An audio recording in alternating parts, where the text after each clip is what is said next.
we are at Queen Elizabeth Park Community and Cultural Center at 2302 of Oakville. And when you come to Queen Elizabeth Park now, you have to be pre-registered for your activity. And then you will stand and wait outside. So if you are activity 1 or activity 2 or activity 3, you will line up and then wait to be let into the building. And once we go into the building, there will be a self-screening.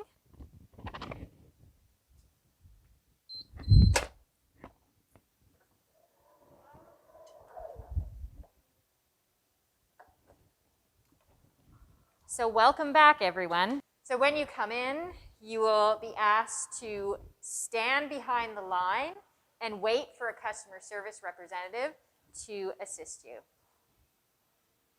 So here we are with Anita Weisenator, Recreation Supervisor at the Queen Elizabeth Park Community and Cultural Center. Anita is going to show us all the procedures and protocols that have been implemented here at the fitness center to welcome members back to work out. Absolutely. We're really excited to have people in our buildings again. So we have worked quite hard to redesign our spaces to make people feel welcome and safe during their workouts, and not just our participants, but also our staff. So let's check out the fitness studio. Sounds great. So we opened up on September 8th. We are running 3 days a week, Tuesdays and Thursdays from 7 in the morning, from 8 in the morning to 1 in the afternoon, and again 3 to 7, and Saturday mornings from 8 until 11:30. When a participant arrives at the facility and they have been screened and checked in, they are directed to come down to the fitness center, and we have our 2-meter spaces, markings on the floor, so people can stand in line getting ready to enter the fitness facility. Right now, we are not open, but we normally have a fitness monitor that is here to supervise the space, provide the education, and do a lot of cleaning in between, right? So if I'm a participant coming in, I would stand here. I would be greeted at this table with all the bins and the disinfectant cleaning and a little microfiber cloth. And I would be given one of these buckets to put my personal belongings into, and then on I go into our weight room. So our capacity is 12 participants, which works well. We have 2 spaces for, Tanya is going to be our participant. We have 2 spaces for participants or members to actually work out in. What we have done in this area is we have moved some of our weight equipment around that's normally very close together. So it creates that nice distance. It gives a nice flow for people to move between equipment so they're not near each other. And we have also moved our cardio equipment so it's facing the wall and not facing out toward the weight room. And again, spaced apart. And a few pieces have been decommissioned just to give us a little bit more space in this area. So once you come in, you can decide where you would like to go to work out. We ask that all of our members, before they use any piece of equipment, use the spray that has been provided to them to clean the equipment first and then clean after before moving on to the next piece. So this room has mainly the machines and our half rack and our Smith machine and cardio. And if you follow me this way, we're going into our active living space, which has different equipment. And in this space, we have moved our free weights, our dumbbells, which is normally in the other room we just came from. We have some benches, some additional cardio machines, and again, blocked off areas so we know where to keep the benches and they're not being moved throughout the space. Once you are done your workout, our exit is through this door, through active living, and we just ask that you put your microfiber cloths into the bin and put your bin and spray bottle on the floor. And our staff will pick everything up after that 1-hour shift, and they come Tanya, and everything will be washed and disinfected and ready for the next group to come in. So far, it's doing really well.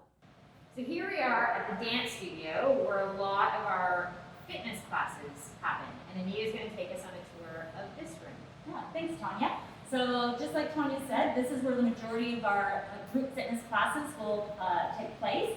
So once our members are screened in from our main lobby, they will come down this hallway, and again, like we saw at the weight room or the fitness center, we have our markings on the floor so participants can line up 2 meters apart before they enter into the dance studio to take their class. And that's where we're going now, so come on, join me.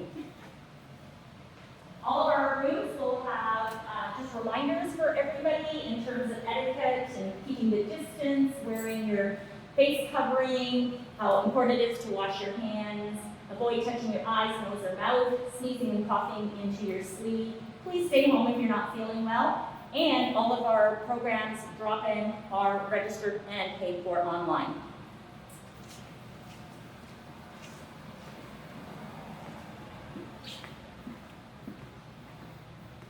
Okay, so this is our dance studio, and it's a great space for group fitness classes. Again, it's been redesigned so that our members, participants, our users can be adequately spaced apart and feel safe and also have some room to move. So we have put these wonderful 6x6 boxes on the floor. Beside each box is a chair for personal belongings, and also if a participant needs to use a chair for balance or sit down during a workout, that's available as well, and also a mat. So the equipment is fairly limited in what we put out. Usually this room has spin bikes and it has stability balls, but for now we have changed our offerings of equipment down to the dumbbells and some kettlebells, all equipment that's very easy to clean and disinfect. So a participant would come in, we ask them to choose their equipment, clean it before they use it, bring it into their area, and when their workout is done, then they can clean it again and return it. So we will have 8 people in this space, lots of natural light. We're running yoga classes, Pilates classes, gentle aerobic type classes, and body conditioning classes as well in this space. The nice part for the instructor who will be located at the front of the room, he or she has a long area in which they can move back and forth, side to side, so they can actually get a little closer to their participants, still staying within the appropriate distance, but not having to raise their voices and, project over this large space. So today we started classes across all of our facilities, so we're very excited to have our members back in, getting their workouts in person. So in addition to having a tour today of the fitness studios, we thought it would be fun to ask staff to pick their favorite artwork in the building. So Anita, what's your favorite artwork in the building right now? Okay, that's a good question. It's not easy to choose because there are so many great pieces in the building, but I had to choose one. So it's a photography down the wall here. Do you want me to go down? Yeah, show us. I like them all. It was really difficult. So I chose this one called Bringing It Home. Okay, I love, do you want the artist's name? Sure. Okay, So you can read off the label. Marcus, Bringing It Home 2018 Sports in Action. So it looks like there's a cyclist on a road bike coming in at the end of competition perhaps. But what I really like about it is that she's really happy, very, very happy. That's probably the end of a long, long, arduous, challenging route. But everybody is cheering her on and also looking further down, probably that there are other cyclists coming in. But this is something that's not happening right now. So that's what I miss, all this group getting together and being able to high five and just get really excited about an activity. And I'm looking forward to the day where we can get back to that. So this one really said something to me because of that piece, what we're not doing right now. I want to see everybody smiling right now like that.